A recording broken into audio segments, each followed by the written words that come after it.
Stop right there. Before you scroll, before you click away, listen for just a minute, because what you're about to hear isn't just another sci-fi story. It's a warning wrapped in admiration, a record of the moment an entire alien council realized they had misunderstood humanity in the worst possible way.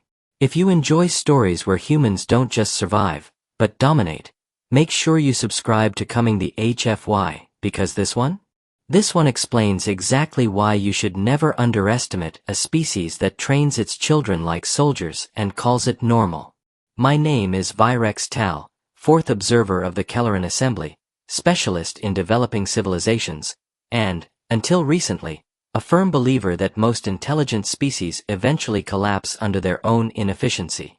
It's practically a pattern. You watch long enough, you see it happen again and again. Internal conflict, resource mismanagement, technological arrogance, extinction. Earth, when we first studied it, seemed like a textbook case. Overpopulated, politically fragmented, dangerously creative, and emotionally volatile.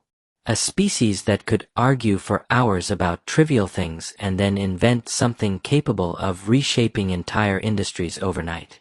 We assumed they would burn out before they ever reached us. We were wrong. And the reason we were wrong had a name. Not Leia Hart. That would have been too easy. No, her name was Arya Cade. And if I had known what she would become, I would have requested reassignment to literally any other observation post in the galaxy. But I didn't. So I watched. It began 18 Earth years ago in a frozen region near their northern pole, where one of our automated reconnaissance probes failed during atmospheric entry. Standard issue, nothing remarkable, except for the contingency payload, a bioadaptive infant specimen designed for extreme environments. A child engineered to survive where most species could not. We planned a quiet retrieval. No complications.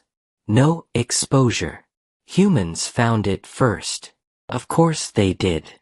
6 of them, bundled in layers of thermal gear, shouting over wind and static like chaos was part of their communication system. Their leader, Captain Rourke, was the kind of human you notice immediately. Tall, scarred, eyes that scanned everything like he expected the world to fight back. He approached the wreckage, saw the pod, and paused. One of his team said, "That thing's moving." Another added, "That's not ours, sir." Rourke crouched, brushed snow off the pod, and stared at the child inside. Then he said the sentence that would ripple across 3 star systems, "It's alive. That's all that matters." That was it. No debate. No protocol. No fear. Just a decision. Humans didn't discover an alien life form that day. They adopted one. We attempted retrieval later. Politely, discreetly, diplomatically. It failed. Apparently, once humans decide something is theirs, negotiation becomes complicated. The child remained. They named her Arya Cade.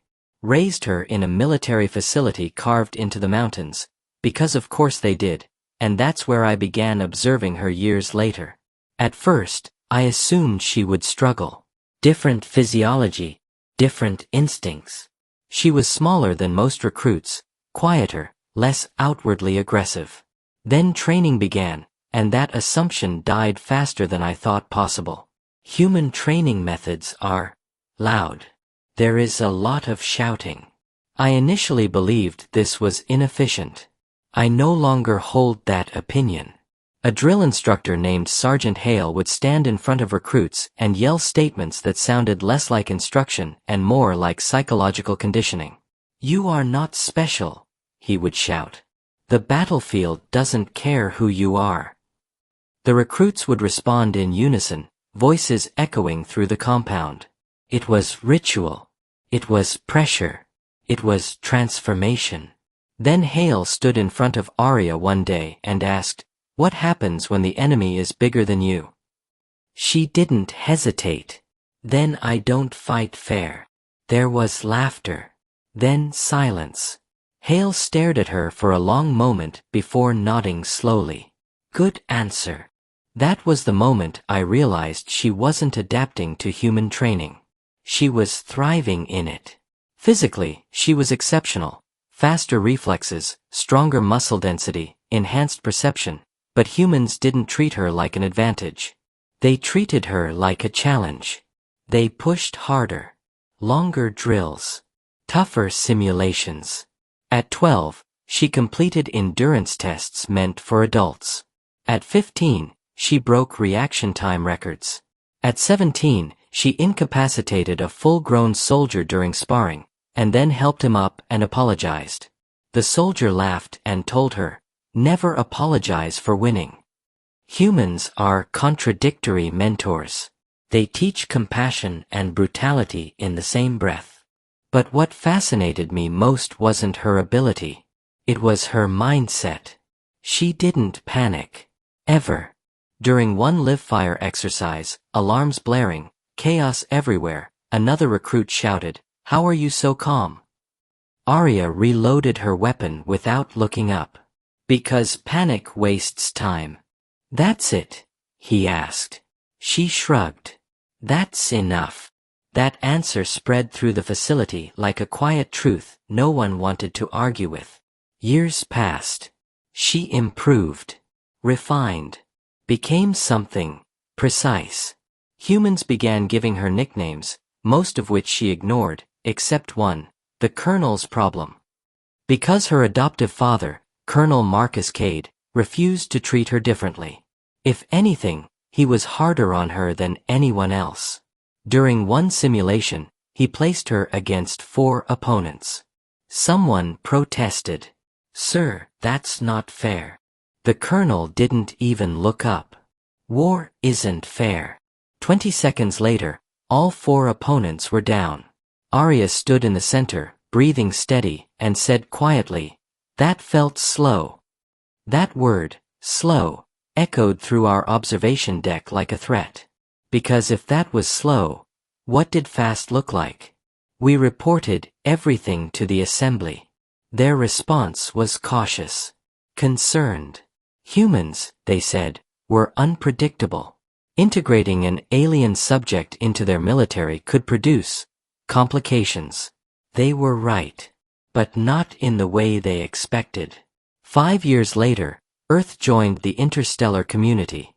First contact. Diplomacy. Agreements. Smiles. And security. Arya Cade stood among them, now fully grown, calm, observant, scanning every detail of every room she entered. I was present at one of those meetings, cloaked, observing. She looked directly at my position, tilted her head slightly, and smiled. Not a friendly smile. Not hostile. Just aware. I felt something then I hadn't felt in a long time. Unease. Because that smile said, "I know you're there." And she did. The incident that followed changed everything. A hostile species, the Croth, attacked a joint outpost near the outer colonies. Large, heavily armored, brutally efficient. Our forces struggled. Losses mounted. Earth offered assistance. We hesitated. Then they sent a message. Short. Simple. "We'll send one." That one was Arya Cade. When she arrived, the Croth commander laughed. I remember that clearly. He saw a single human stepping off a transport and assumed it was a mistake. It wasn't. Arya entered the command center, looked at the tactical display, and asked, "Where's the problem?" The room went silent. Someone pointed at the map. "Everywhere." She studied it for a moment. "Okay. Big targets. Heavy armor. Slow turns." Someone asked, "You fought them before?" She smiled slightly. "No." "Then how?" She cut him off. "Patterns." Then she turned and walked out. "What's your plan?" Someone called after her. She didn't stop. "Make them uncomfortable." What followed wasn't a battle. It was a lesson.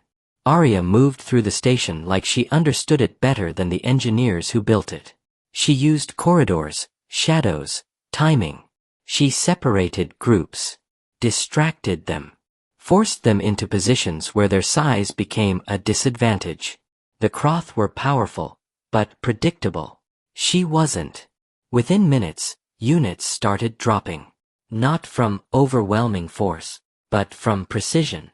She spoke calmly over comms the entire time. They're slow. They don't check corners. They panic in low visibility. At one point, she disabled the lighting in an entire sector. Darkness fell. The Croth hesitated. She didn't. By the time lights returned, the sector was silent. Inside the command center, no one spoke. Not until someone whispered, "Is she enjoying this?" The answer, I think, is complicated. She wasn't enjoying it. She was solving it. Like a problem. Like training. The final confrontation came when the Croth commander himself entered the field. Massive. Armored. Furious. He challenged her directly. She accepted. Not because she had to, but because she understood something fundamental about humans. Sometimes, ending the fight quickly saves more lives. He charged. She moved. One step. One precise motion. She exploited a weakness, delivered a shock charge, and ended it in seconds. When it was over, she looked around, slightly out of breath, and said, "That should do it." Silence followed. Then realization. One soldier. One human. Entire conflict resolved. Later, someone asked her how she did it. She thought for a moment. Then said, "They expected a soldier." Pause. "I was trained by humans." That was the moment our assembly updated its classification of Earth. Not primitive. Not unstable. Not self-destructive. But something far more dangerous. Adaptive. Relentless. Unfair. And as for Arya Cade? Across multiple systems, there's now a saying. If humans send one soldier, don't wait to find out which one.